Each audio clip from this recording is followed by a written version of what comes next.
Baik, Assalamualaikum warahmatullahi wabarakatuh. Selamat siang semuanya. Sebelumnya perkenalkan, saya Lintang Anissa Gita Satria, NRP 501723163 dari kelas Vulkanologi A, dari jurusan Teknik Geofisika ITS Angkatan 2023. Nah, pada kesempatan kali ini kita akan melanjutkan mereview buku Geologi Gunung Api Purba pada bab 4, yaitu erupsi gunung api. Nah, buat yang belum nonton video sebelumnya, itu ada pembahasan bab 1, bab 2, bab 3. Itu bisa ditonton terlebih dahulu agar terstruktur ya. Oke, kita langsung next aja. Nah, pada bab ini kita itu akan berfokus untuk membahas proses vulkanisme, yaitu ketika itu magma dari dalam bumi itu keluar, terus dia itu bergerak menuju ke permukaan, itu dalam bentuk erupsi gunung api gitu.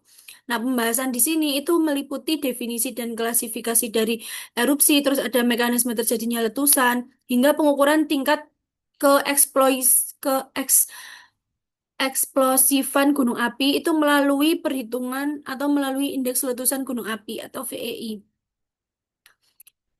Terus ada ringkasan yang kita akan bahas di akhir penjelasan ya.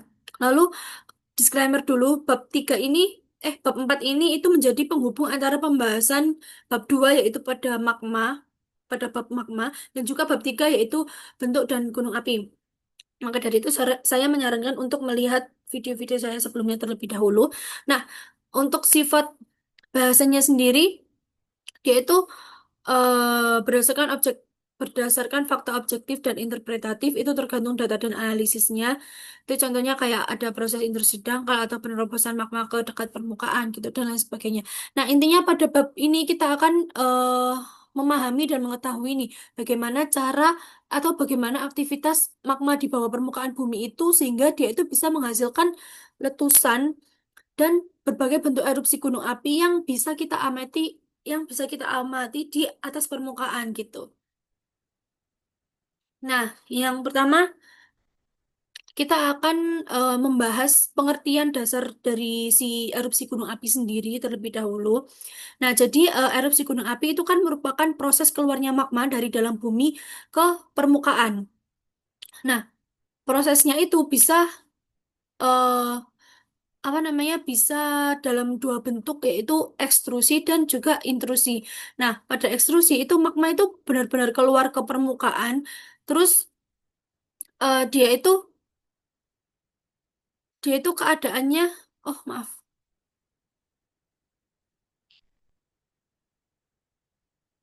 oh maaf ya,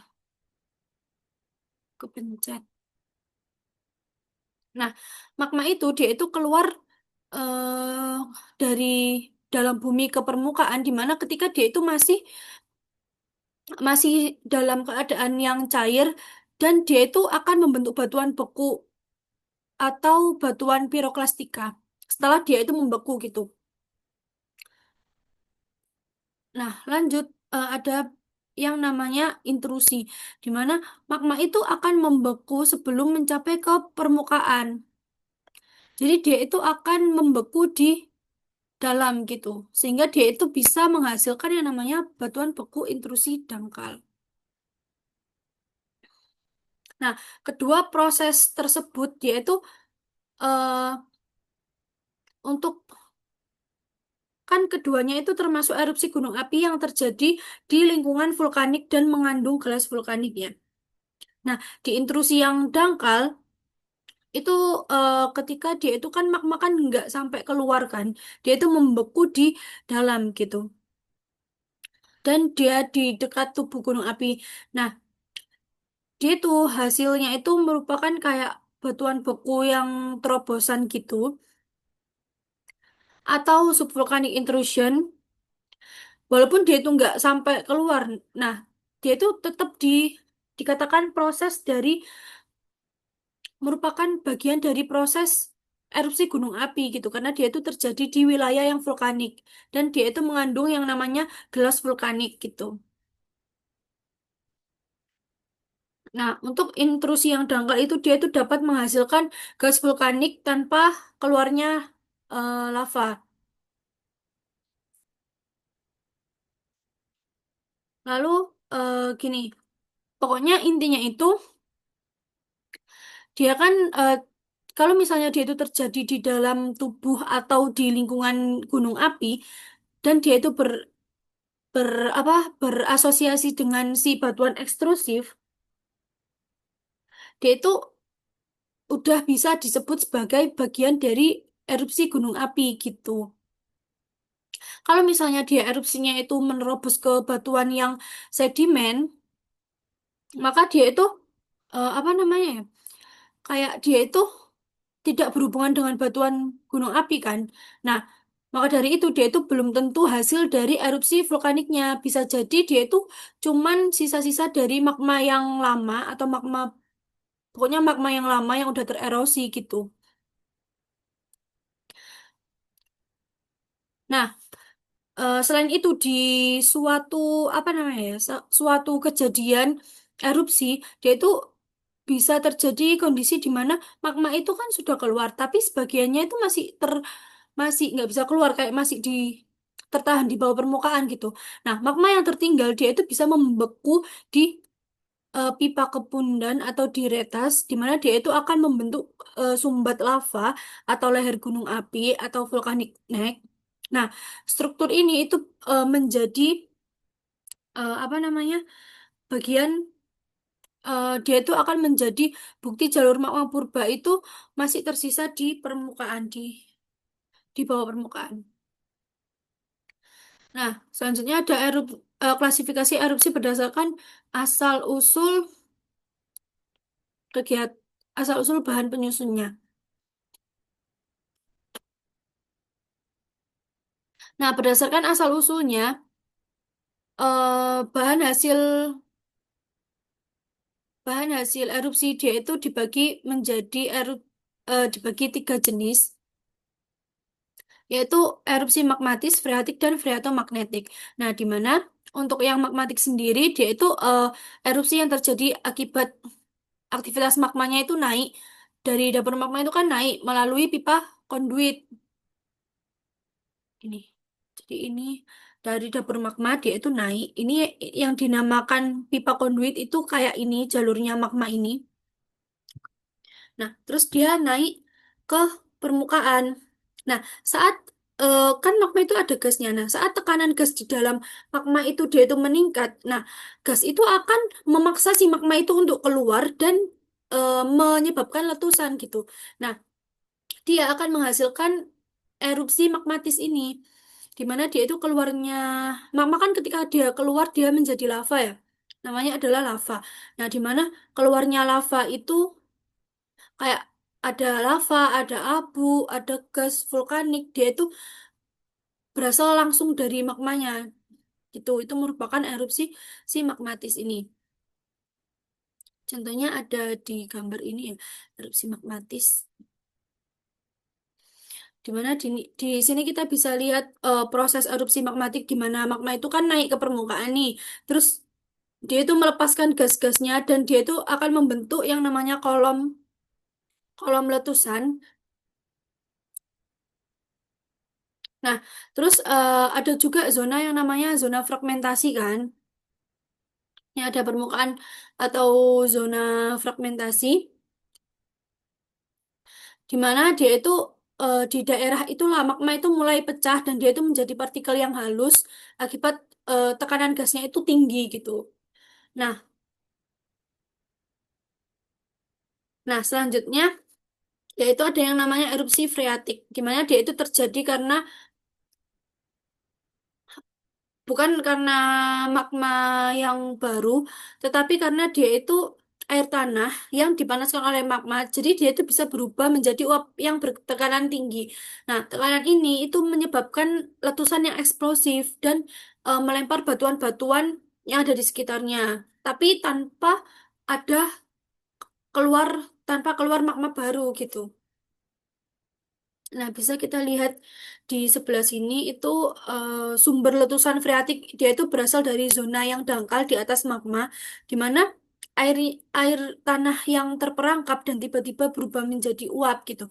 Nah, letusan ini dia itu akan mengeluarkan uap air dan juga pecahan dari batuan-batuan yang lama gitu. Contohnya itu ada di kawah Sileri di Dieng, di mana dia itu menimbulkan semburan kayak lumpur-lumpur dan gas itu, tapi tanpa adanya aliran si lava itu, gitu. Selanjutnya yaitu erupsi freatomagnetik. Nah, di mana erupsi ini itu merupakan gabungan antara erupsi magmatis dan juga freatik. Dan dia itu terjadi ketika magma itu bersentuhan langsung dengan air. Entah itu air tanah, entah itu air danau, ataupun air laut. Nah, kontak antara magma dan air ini itu menyebabkan magma itu mendingin lebih cepat dan menimbulkan letusan hidrovulkanik. Tuh. Nah, pada proses di erupsi freatomagnetik ini, dia itu kan magma yang panas, dia itu kan memanaskan air secara tiba-tiba. Jadi dia itu eh, berubah menjadi uap yang tekanannya itu cukup tinggi. Maka dari itu dia itu akan menghasilkan letusan yang eksplosif. Dan dia itu akan menghasilkan material-material yang halus, kayak abu, terus uap air atau fragmen batuan dan magma yang lainnya gitu. Jadi dia itu akan membentuk kawah yang lebar atau mar yang sudah kita bahas di bab sebelumnya. Terus kita dia itu juga dapat memunculkan kolom erupsi yang tinggi dan menyebar gitu. Nah, ciri dari letusan ini dia itu muncul material yang lebih halus dibandingkan erupsi magmatik dan ada karena adanya pendinginan yang cepat dan fragmentasi itu. Nah, ini tuh eh, dari ketiga dari erupsi magmatik, freatik, dan juga freatomagnetik. Freatomagnetik ini merupakan erupsi yang paling eksplosif di antara ketiganya. Ini kan, ini sudah saya cantumkan bahwa peran fluida kayak magma, air, gas, dia itu menentukan karakter dan daya ledak dari eksplosif sendiri.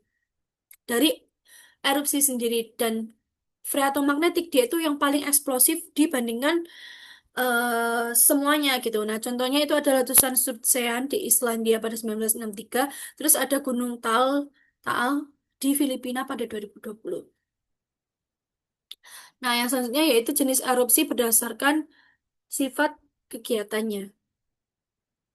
Nah, kalau misalnya kita lihat dari sifat kegiatannya ya, gunung api itu dibagi menjadi dua jenis, yaitu gunung api efusif dan eksplosif. Ini juga sempat kita singgung di sebelumnya juga, di mana efusif dia itu terjadi ketika magma yang keluar itu encer dan tekanan gas di dalamnya dia itu kecil sehingga dia itu membentuk aliran lava dan kubah lava.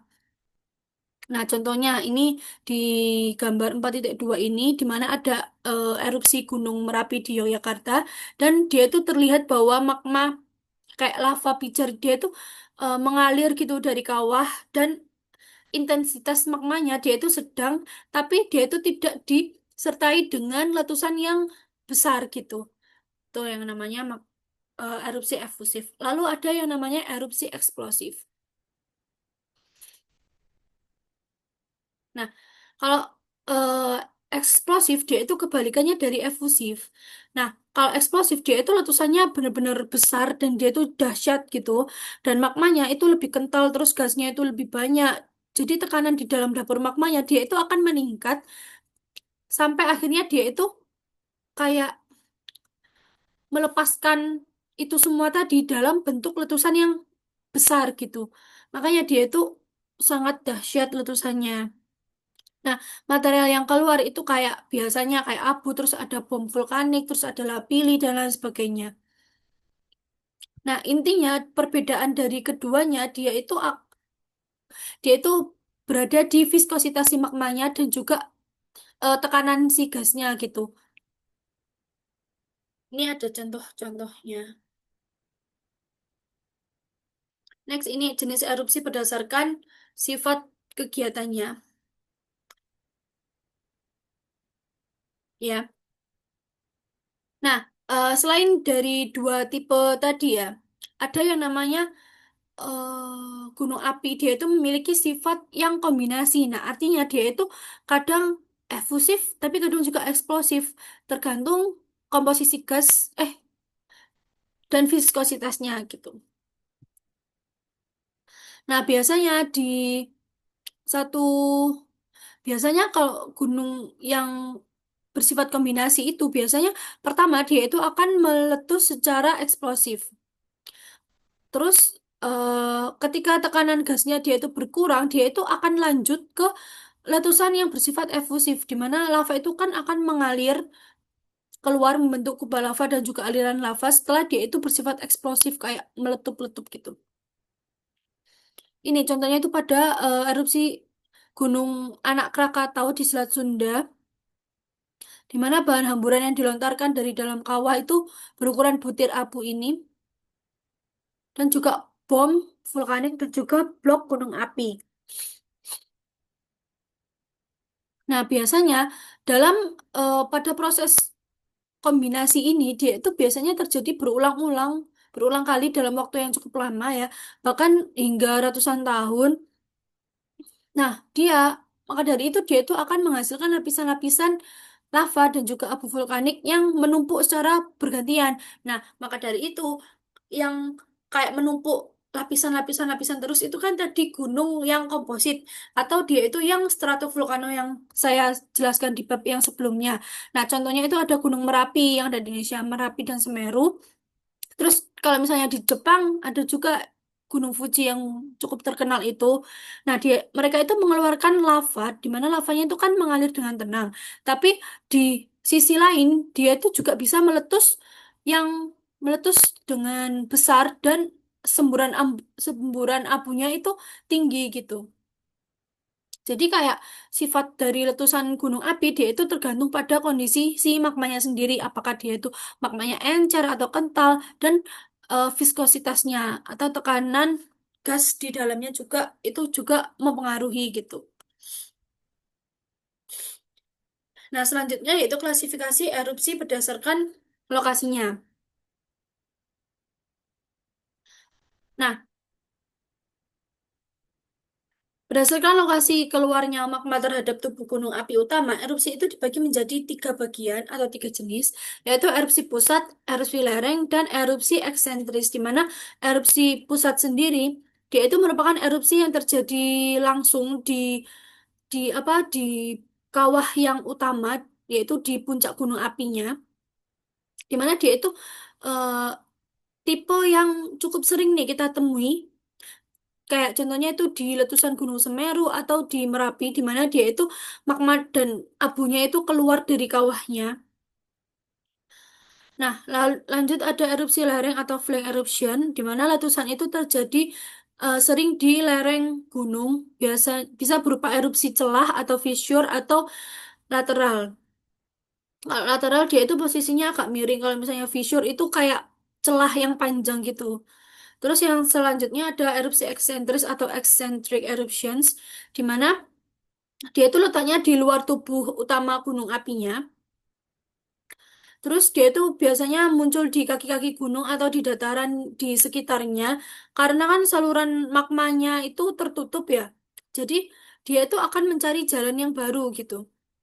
Nah, biasanya bisa membentuk kerucut gunung api. Kerucut parasit. Di mana itu kayak yang seperti sebelumnya saya jelaskan, kayak gunung-gunung kecil, di mana dia itu ada di sekitar gunung-gunung yang utama. Jadi makanya dia itu disebut kayak kerucut yang parasit gitu. Terus ini ada juga bagian A, ini ada erupsi kawah puncak. Terus BC dia itu merupakan erupsi lereng yang ada di sisi tubuh gunungnya. Terus yang D itu erupsi eksentrisnya. Nah, jadi letak keluarnya si magma itu juga dipengaruhi oleh tekanan gas dan struktur rekahan batuan di bawah permukaan buminya gitu. Selanjutnya yaitu jenis dan sifat erupsi gunung api.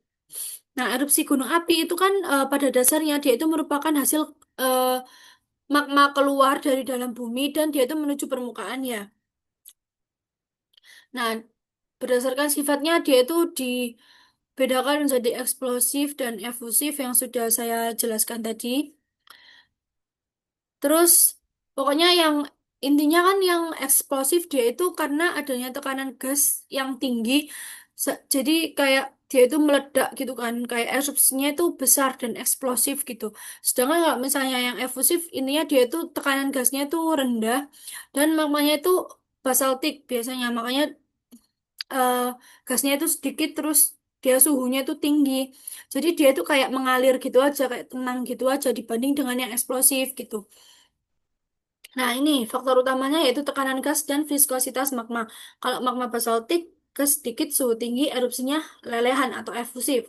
Kalau misalnya magmanya asam, dia itu gasnya banyak, suhunya lebih rendah. Terus erupsinya letusan. Terus dia itu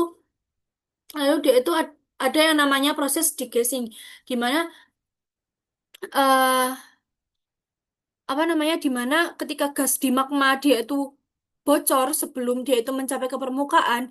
Nah, maka dari itu erupsi yang awalnya dia itu eksplosif, dia itu akan menjadi efusif. Nah, di mana dia itu disebut disebut dengan proses degassing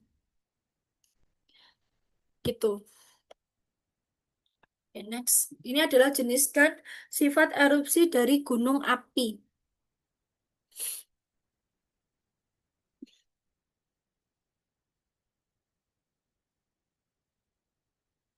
Ini contoh-contohnya ya. Jadi kita lanjut next aja. Itu ada klasifikasi berdasarkan bentuk dan gaya letusan. Nah, erupsi itu diklasifikasikan menjadi beberapa tipe berdasarkan gaya letusannya. Tipenya itu ada Hawaii, Stromboli, Volcano, Plini, dan Ultra Plini. Yang pertama kita akan membahas mengenai tipe Hawaii terlebih dahulu, di mana tipe ini merupakan termasuk ke dalam tipe erupsi yang paling lemah dan dia itu sifatnya efusif ya, atau didominasi lelehan lava basalt yang encer gitu. Nah, dia itu juga viskositasnya itu rendah, jadi dia itu mudah mengalir. Terus aktivitas erupsinya biasanya dia itu diawali dengan lava fountain atau aliran lava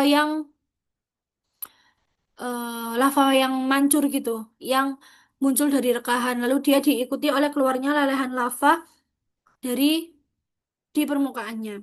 Ini di sini kita bisa lihat ada dua fase penting. Ini ada contohnya erupsi tipe Hawaii, ya, dimana dia itu eh, ini kayak semburan lava yang kayak mancur gitu. Sedangkan di sini dia itu fase ketika setelah lava itu mancur, dia itu akan mengalir dan membentuk apa namanya dataran yang basalt gitu. Makanya dia itu nggak terlalu eksplosif.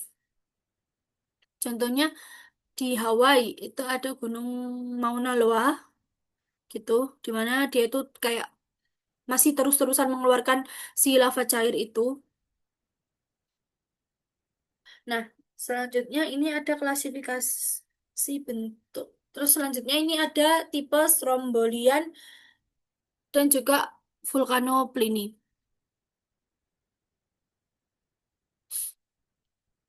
Nah, kalau misalnya tipe strombolian dia itu beda sama tipe Hawaii karena dia itu lebih eksplosif dan kayak dia itu letusannya itu periodik gitu.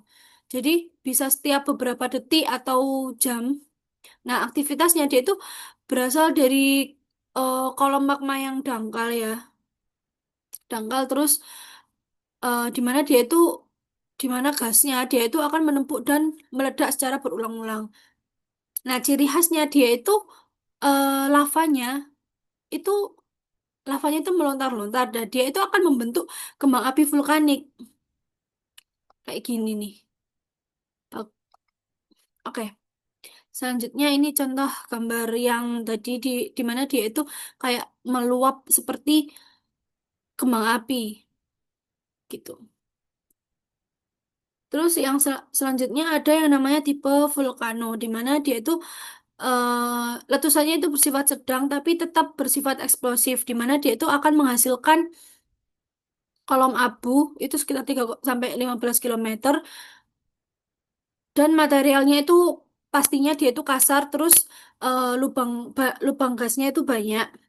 Nah, di sini dia itu terbentuk lapisan piroklastik berstruktur yang tidak seragam karena adanya lontaran dari fragmentasi magmanya ini, gitu. Contohnya, nih contohnya dia tuh di mana ya?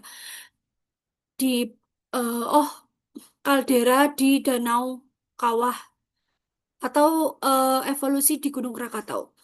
Sementara yang Pliny dia itu tipe yang sangat kuat dan dia itu berlangsung yang lama, bisa beberapa jam, bisa berhari-hari juga. Nah, kolam erupsinya dia itu tinggi, itu bisa mencapai 20 lebih dari 20 kilometer dan dia itu kayak akan gas. Nah, letusan yang bersifat Pliny dia itu akan menghasilkan abu dan kayak batu batu apung di mana dia itu menyebar yang luas. Contohnya itu ada di Gunung Vesuvius, itu di mana dia itu menimbun satu kota yang ada di daerah tersebut. Nah, dia itu juga biasanya dia itu berasosiasi dengan pembentukan kaldera yang cukup besar. Selanjutnya yaitu klasifikasi berdasarkan bentuk dan gaya letusan. Yang terakhir yaitu tipe khusus atau contohnya Merapi, Pili, St. Vincent, dan juga St. Helens.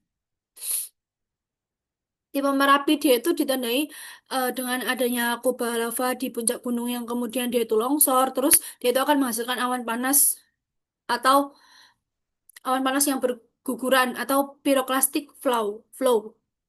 Terus ada tipe Pili di mana dia itu diawali dengan pembentukan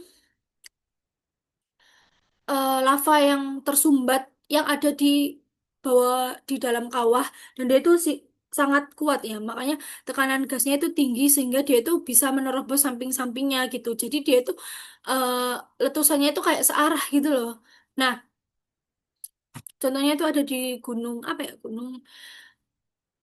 gunung Galunggung. Nah, selanjutnya yang St. Vincent di mana dia itu runtuhnya si kolom erupsi tersebut. Nah, sehingga dia itu kan membentuk aliran piroklastika menyebar ke berbagai arah. Ini contohnya kayak gini. Ini dia itu menyebar ke beberapa arah. Ini ini contohnya itu di Gunung Api Montserrat.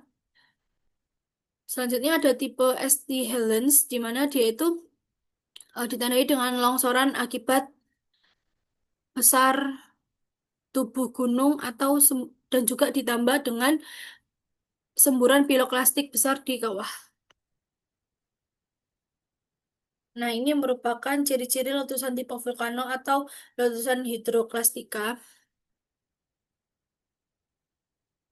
Ini bisa dilihat ciri-cirinya, di mana dia itu, ini menurut Fisher dan Schminke pada 1984, ciri-cirinya yang pertama yaitu umumnya berkomposisi basal. Terus proses erupsi dan transportasinya dia itu mengandung volatil yang rendah, terus temperatur yang tinggi dan viskositas yang rendah dan lain sebagainya.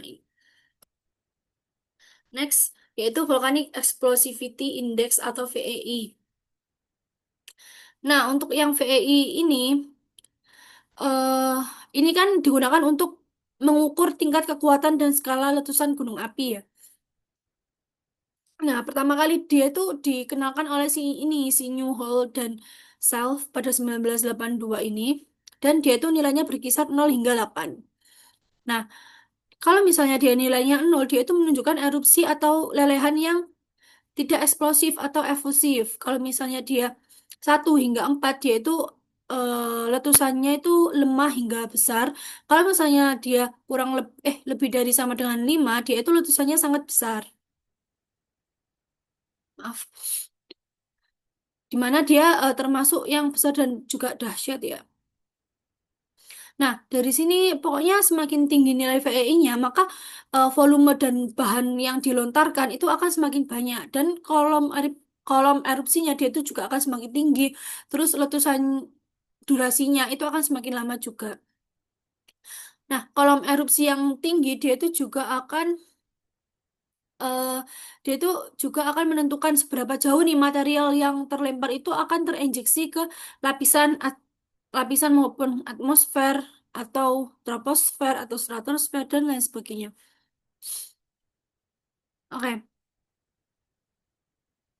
Nah, contohnya ini ada yang namanya Gunung Tambora ya. Gunung Tambora dan juga Gunung Krakatau. Di mana di Tambora sendiri dia itu memiliki VEI 7 dan maka dari itu dia itu akan dijadikan salah satu letusan terbesar dalam sejarah. Terus ada Gunung Krakatau, dia juga VEI-nya 6 sampai dia itu menimbulkan efek global pada iklim di bumi ini ya. Terus di sini kita bisa melihat nih perbandingan nilai VEI dan juga apa dengan volume bahan erupsinya. Nah, lanjut kita hubungan VI dengan masa istirahat gunung api.